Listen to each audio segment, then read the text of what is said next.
10 cargos contra la Iglesia moderna, escrito por Paul Washer. El 10º cargo: pastores que sufren de la desnutrición bíblica. Iniciamos con 2 de Timoteo 2, versículo 15.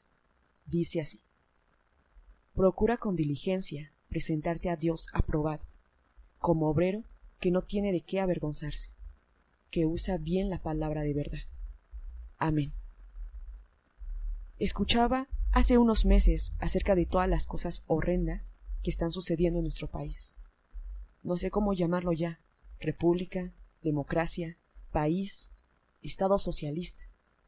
Me metí tan preocupado al estar allí sentado escuchando que me puse a orar, diciendo: Señor, ¿qué puedo hacer?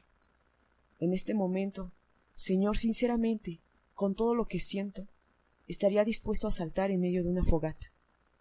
Si hubiera un rinoceronte a la carga, saltaría enfrente de él. Solo dime qué debo hacer. ¿Quieres que vaya a Washington y me pare frente a la Casa Blanca y me ponga a predicar hasta que me lleven a la cárcel? Estoy cansado de predicar solo a cristianos y en iglesias y conferencias. Dios, el país está yendo al infierno. ¿Qué quieres que haga? Dímelo ya. Presten atención a lo que dice 1 de Timoteo 4, versículo 1 al 16. Dice así: pero el Espíritu dice claramente que en los postreros tiempos algunos apostatarán de la fe, escuchando a espíritus engañadores y a doctrinas de demonios, por la hipocresía de mentirosos que, teniendo cauterizada la conciencia, prohibirán casarse y mandarán abstenerse de alimentos que Dios creó, para que con acción de gracias participasen de ellos los creyentes y de los que han conocido la verdad. Porque todo lo que Dios creó es bueno, y nada es de desecharse, si se toma con acción de gracias. Por la oración es santificado. Si esto enseñas a los hermanos, serás buen ministro de Jesucristo, nutrido con las palabras de fe y de la buena doctrina que has seguido. Desecha las fábulas profanas y viejas, y ejercítate para la piedad, porque el ejercicio corporal para poco es provechoso, pero la piedad para todo aprovecha, pues tiene promesa en esta vida presente y en la venidera. Palabra fiel es esta y digna de ser recibida por todos, que por esto mismo trabajamos y sufrimos oprobios, porque esperamos en el Dios viviente, que es el Salvador de todos los hombres, mayormente de los que le creen. Esto manda y enseña: ninguno tenga en poco tu juventud, sino sé ejemplo de los creyentes en palabra, conducta, amor, espíritu, fe y pureza. Entre tanto que voy, ocúpate de la lectura, la exhortación y la enseñanza. No descuides el don que hay en ti, que te fue dado mediante profecía con la imposición de las manos del presbiterio. Ocúpate de estas cosas, permanece en ellas, para que tu aprovechamiento sea manifiesto a todos. Ten cuidado de ti mismo y de la doctrina. Persiste en ello, pues haciendo esto, te salvarás a ti mismo y a los que te oyeren. Amén. Primeramente, en Timoteo 4:1 dice: el Espíritu dice claramente que en los postreros tiempos algunos apostatarán la fe, escuchando a espíritus engañadores y a doctrinas de demonios. Pablo sigue diciéndole al joven Timoteo que básicamente la cultura se va a desmoronar, que todo va a enloquecer y que los hombres se comportarán como bestias. Hace varias semanas estuve con Coran Bigui y lo oí predicar. Dijo esto: en África ya no le tenemos miedo a los animales salvajes, les tenemos miedo a los hombres, y salimos corriendo cuando los vemos. Estaba por supuesto hablando de los efectos de la depravación radical del ser humano. Pablo dice justamente eso: el mundo se está destruyendo, Timoteo. ¿Qué más dice? Versículo 6. Si esto enseñas a los hermanos, serás buen ministro de Jesucristo, nutrido con las palabras de la fe. Y justo aquí empecé a comprender este pasaje. Sí, el mundo ha perdido la cabeza. Va a suceder toda clase de cosas malas.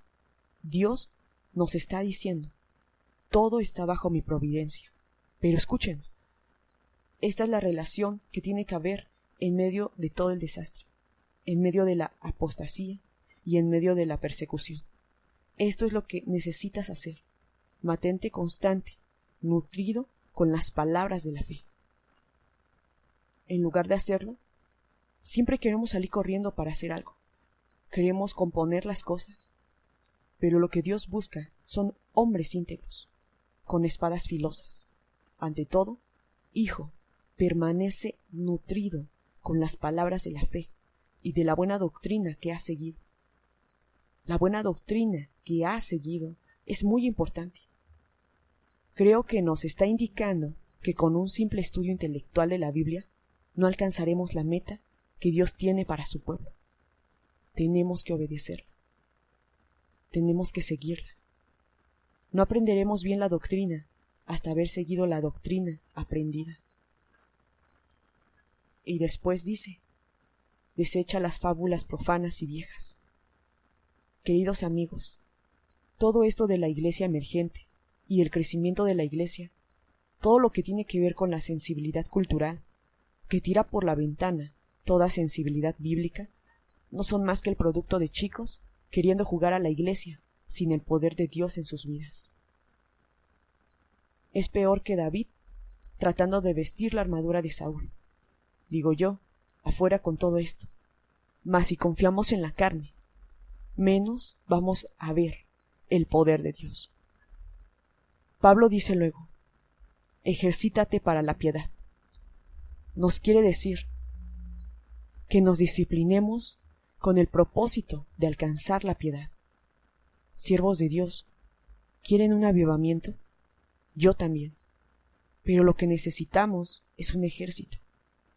Sí, del cielo caerán espadas y otras armas poderosas. Tenemos que ser hombres de calibre que puedan usarlas para luchar con un carácter íntegro. Tenemos que disciplinarnos con el propósito de alcanzar la piedad. Jóvenes, disciplínense en la oración. Disciplínense para leer sistemáticamente y repetidamente las Escrituras, desde Génesis hasta el Apocalipsis. Disciplínense en su hablar. Disciplínense y cuídense con quién andan. Disciplínense cuando se acuestan y cuando se levantan. Esta es una guerra. Disciplínense. Jóvenes, a menos de que sean la excepción, haber nacido en la época en que nacieron, si tienen menos de 30 años y aún menos de 40, probablemente les falta disciplina, porque nunca se les exigió que realmente trabajaran. Nunca han tenido que trabajar para poder comer, y probablemente sus padres nunca los hicieron trabajar al punto que hasta les dolieran los huesos.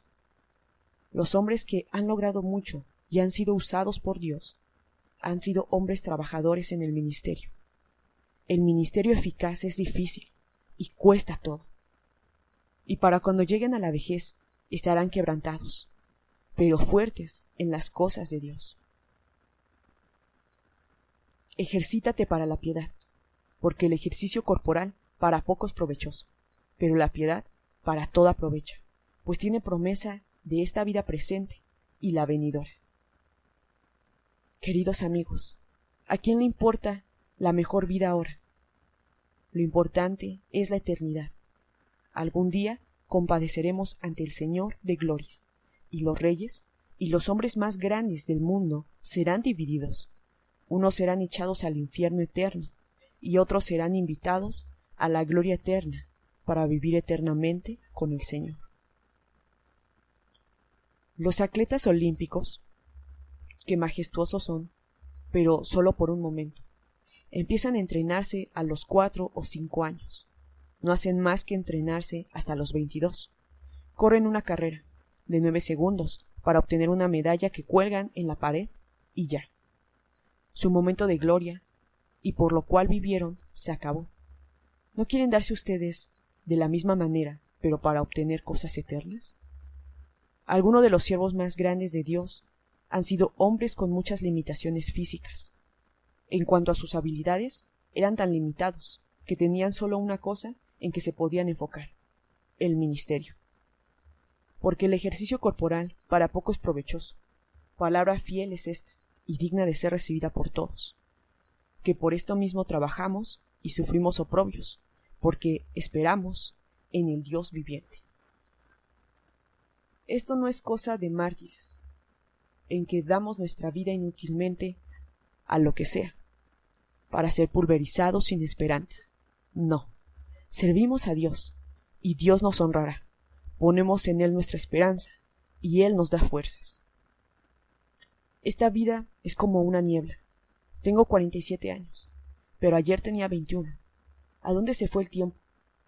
Alabo a Dios porque, por su providencia, de joven le serví en la cordillera de los Andes y en las selvas de Perú, haciendo lo que ahora ya no tengo el vigor físico para hacer. Mientras son jóvenes y están llenos de vitalidad, trabajen con todas sus fuerzas. Tomen esos juegos de videojuego y aplástenlos bajo sus pies. Tiren el televisor por la ventana. Fueron ustedes hechos para cosas mejores. Si son hijos del Rey, nada de lo que está en el mundo los va a satisfacer. Esto manda y enseña el versículo 11. Hay mucho que decir aquí, pero consideremos el versículo 15.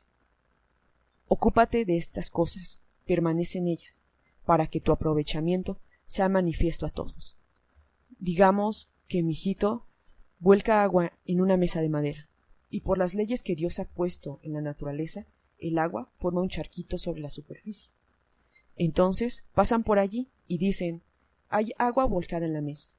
Esto es obvio para todos, pero entonces llego yo, tomo una toalla, la pongo sobre el charquito de agua y levanto la toalla. Entonces ustedes dicen, ya no veo el agua. ¿Dónde está? La absorbió la toalla. Hermanos, deben ocuparse de ser absorbidos en estas cosas de la piedad y la integridad. Pastores, les ruego que me presten atención. Esto es importante. Ustedes no son chicos mandaderos. No están para pasar el día limpiándoles la nariz a miembros carnales. Enciérrense en sus despachos. Beban profundamente el agua viva. Estén tan absortos en conocer a Dios que la gente diga, ¿dónde está? Antes era tan sociable, amigo de todos, tan simpático. ¿Dónde anda? Ahora está absorto en las cosas de Dios. Somos siervos de Dios. Somos ministros del Altísimo. Tiene que haber en nosotros algo distinto. Debemos tener la mirada distante, enfocada en una estrella lejana. Lo mejor que podemos hacer por nuestros hermanos es ser siervos de Dios, absortos en las cosas de Dios, para que cuando abramos la boca salga de ella palabra de Dios. En la iglesia donde me congrego, Jeff Noblitt es el pastor y predicador principal. Siempre se ha dedicado al estudio. Cuando llegué, hablé con él y con otros líderes, y cada vez que alguien me preguntaba algo, yo les decía, por favor, hagamos una cosa, quitémosle toda la carga posible al hermano Noblitt, y dejémosle concentrarse en el estudio de la palabra de Dios, porque el mayor bien que este hermano nos puede dar es estudiar para presentarse ante Dios aprobado y subir a ese púlpito lleno de poder del Espíritu Santo y proclamar, esto dice el Señor, corrigiendo, reprendiendo y dando grandes promesas y advertencias. Pastores, por favor, háganle ese favor a su congregación, porque Dios dice, ten cuidado de ti mismo y de la doctrina, persiste en ello, pues haciendo esto te salvarás a ti y a los que te oyeren.